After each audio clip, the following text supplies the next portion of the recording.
Over on the left-hand side is the Pittsford Crew Club. It's similar to the Fairport Crew Club that we passed earlier on our cruise, but the Pittsford Crew Club has an indoor rowing facility.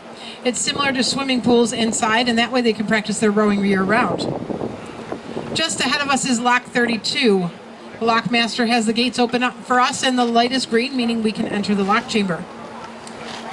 When we enter the lock chamber, reminder, just keep your hands, heads, arms, everything inside the boat so we don't get you caught between the boat and the lock wall. Once we enter the lock chamber, lockmaster will drop down a small line that our crew will attach to a large line here on board. Then the lockmaster will pull it up on top of the lock wall, attach it to a yellow cemented-in bollard on the top of the lock wall, and then the crew will be able to handle the lines from down here on the boat. The reason that we tie off in the lock chamber is that there's some turbulence when water's coming in or out of the lock. This helps us keep on the wall as much as possible. But we do bump around in the lock a little bit sometimes, so please be aware of that if you're walking or standing while we're in the lock. Right there. But still, I just follow me that just landed on your face. And it protected from where's the bird? Oh, it's all the way over there.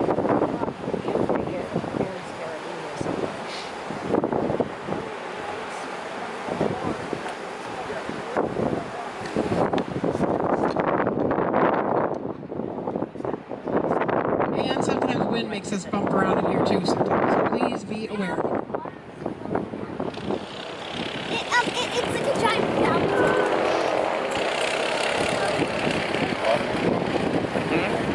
Over on the left is where the bypass stream for the lock exits. I'll tell you more about that when we're in the lock.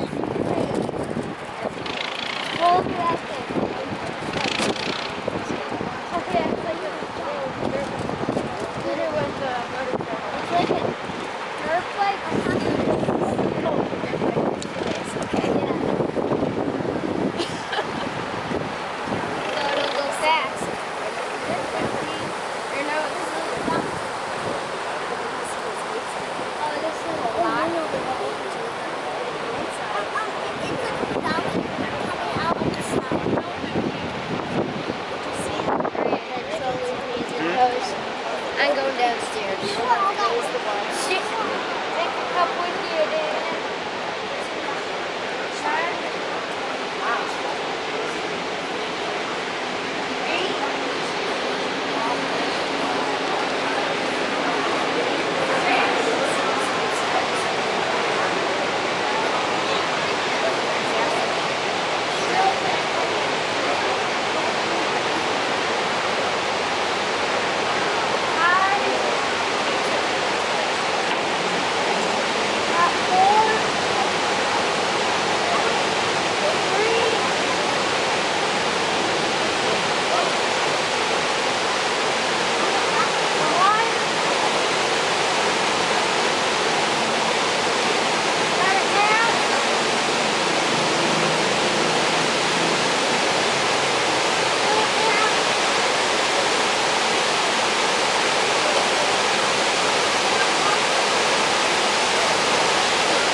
Lock 32.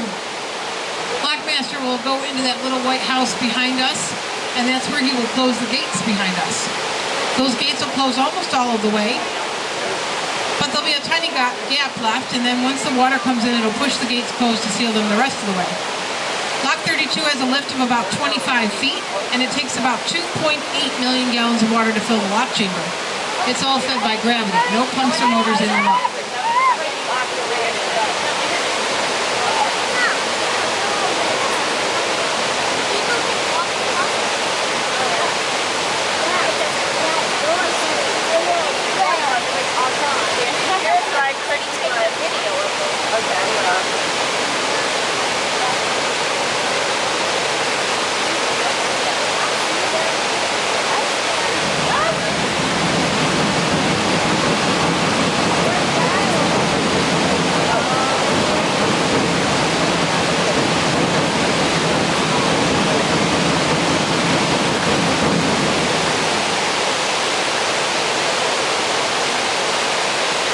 The lock gates are pointed upstream on both sides. The reason for that is so that the water can come in and push the gates closed to seal them, but also so that the gates can never be opened in the wrong direction by mistake and cause a big flood. Those gates in front of us have a small gap in them. That's where you see water coming in. That's not really how the lock fills, but it really doesn't hurt anything much either, so they haven't changed it in many years. The valves are located down in the bottom of these walls. These walls are actually tunnels. There's about 12 to 15 feet of water below us, and then we're going to add another 25 feet of water on top of it to reach the next level of canal ahead of us. When I came down, when the lock was pumped out, I went into the tunnel over here on the left-hand side, all the way down to the bottom, to see those valves up close. You'll notice cables hanging down the walls. That's what most boats use when they go through the lock. They put a rope or a line just behind there, and then they're able to stay on the wall and slide up and down. But Colonial Belle, as I mentioned, weighs over 110 tons, and we would rip the cables right out of the wall. So instead, we're attached to a cemented-in bollard on top of the wall. Once the water comes in, you'll hear a boom sound with those gates being pushed closed, and then you'll know we're on our way up.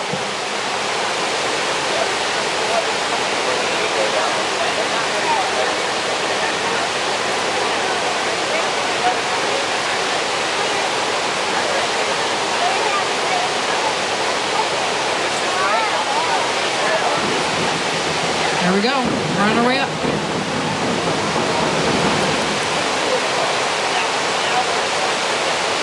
Lock 32 has a couple of unique features that not every lock has. Over on the right-hand side, there's a building with an observation deck on top of it. Not all the locks have those, but it's a cool place to come and watch boats go up and down in the lock chamber. Also, I mentioned that there's a bypass stream. Every lock has a bypass stream so that when the lock gates are closed, the water can continue to flow around the lock chamber. The one here for Lock 32 is on the left-hand side. The difference between the one here and Lock 32 and some of the other ones is that this one was converted into a whitewater rafting course many years ago and still operates that way today. So far, it's the only whitewater rafting course and a bypass stream on the entire canal system.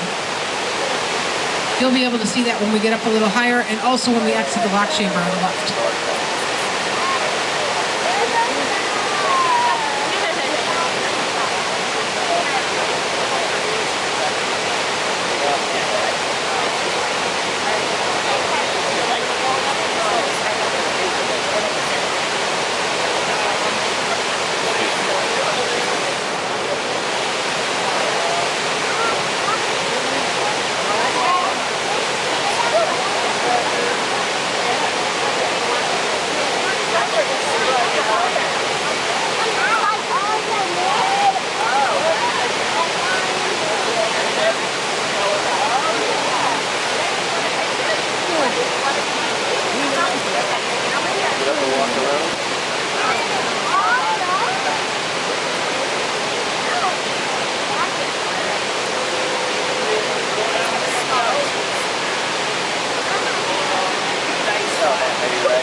the left-hand side, you'll see the blue and yellow box with lights on top. The bottom light is lit.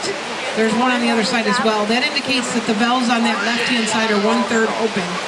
If we have 2 lights, it means the valves are 2/3 open. Typically, they don't open the valves all the way with a boat in here because it causes a lot of turbulence. But if the lock level is not at the level they need and it's empty, they can quickly lower or fill the lock chamber by opening the valves all the way to let a boat through.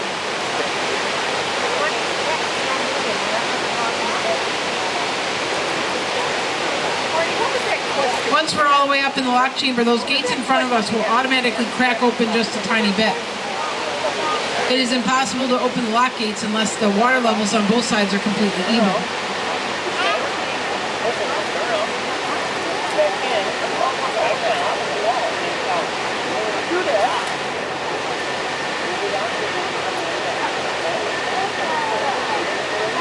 Once we're all the way up in the lock and the gates are open, our crew will cast off the lines, we'll exit the lock chamber, go down a little bit further, we'll make a turn, and then we'll re-enter the lock chamber, and then just reverse the process to go back down.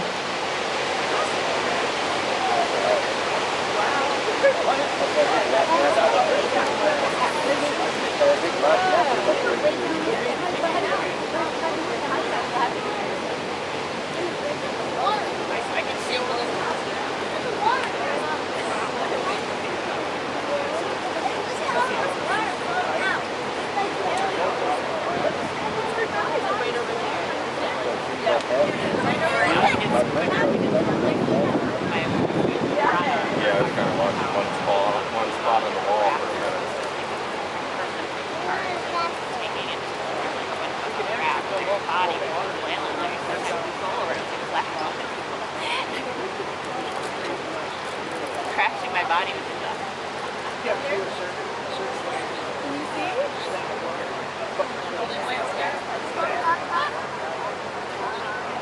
That would be water on the other side, am I right?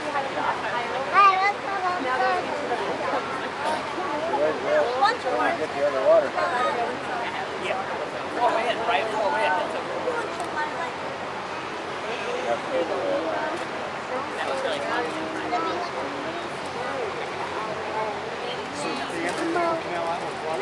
As much as they can, yes. They go as far east as they can. There's an area like in Newark that is easy. There's like a natural creek that runs through there, so they can't stop that. Pretty much. About a foot or so water bottom. It ultimately goes to the Hudson River and